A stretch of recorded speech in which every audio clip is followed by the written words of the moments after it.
Well, a big day, I think, in terms of politics in this country. The defection of Lee Anderson to Reform, I think, shows you how far away from that 2019 victory the Conservatives have moved.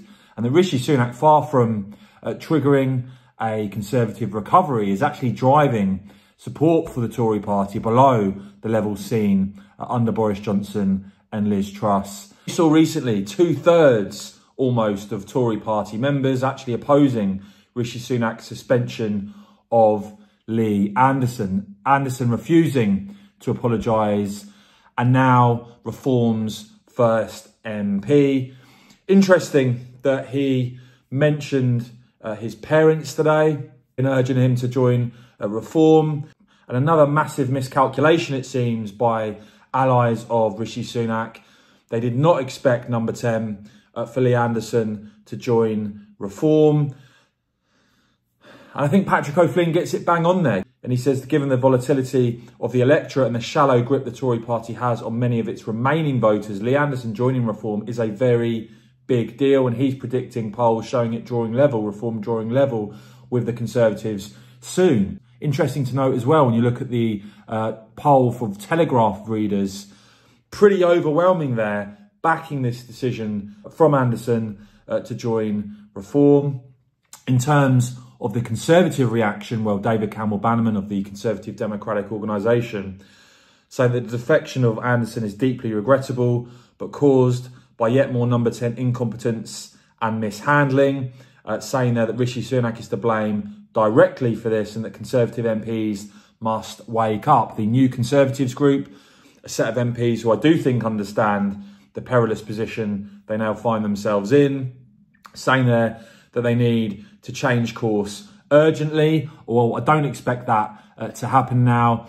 But you do have the Tory spokesman there quoted as saying they regret that he's made this decision and setting out their argument that a Labour government would mean higher taxes, higher energy costs, no action on channel crossings and uncontrolled immigration. Well, they're going to have to do a bit better than that, given the situation that we've seen unfold, given what the Conservative government have delivered, of course, which is a massively higher tax burden and, of course, immigration at record high levels.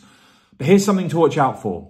GB News' Christopher Hope pointing out that this could be just the beginning, that sources close to Reform actually talking about as many as 9 other Conservative MPs also in advanced talks to join Reform as well. Let me know what you make all of this in the comments below. Do you back Lee Anderson's decision to join Reform?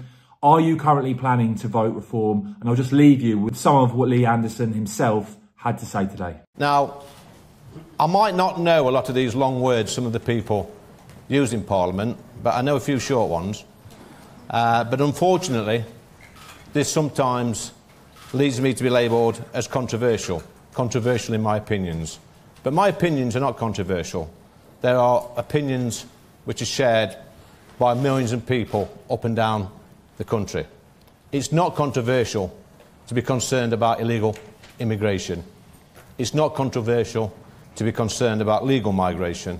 It's not controversial to be, worried, concerned about the Metropolitan Police and a failing London mayor and the hate marchers, the street crime and the shoplifters literally getting away with ruining businesses on a daily basis.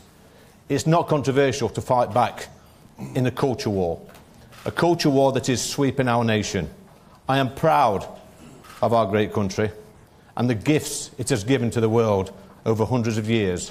Gifts like the Industrial Revolution, railways, culture, sports, medicine, such as vaccines, which have saved hundreds of millions of lives. And we've defeated fascism in 2 world wars. We've always punched above our weight on the international stage. But now, like millions of people in this country, I feel that we are slowly giving our country away. We are giving away our way of life. We are allowing people to erase our history. We are giving up our streets to a minority of people who literally hate our way of life. We are allowing people into our country that will never integrate and adopt our British values. Parliament doesn't seem to understand what many British people want. And quite frankly, some of them need to get out more.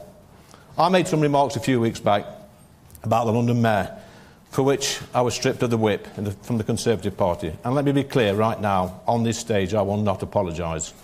It is no secret that I've been talking to my friends in Reform for a while, and Reform UK has offered me the chance to speak out in Parliament on behalf of millions of people up and down the country who feel that they're not being listened to. People will say that I've took a gamble, and I'm prepared to gamble on myself, as I know from my mailbag how many people in this country support Reform UK and what they have to say.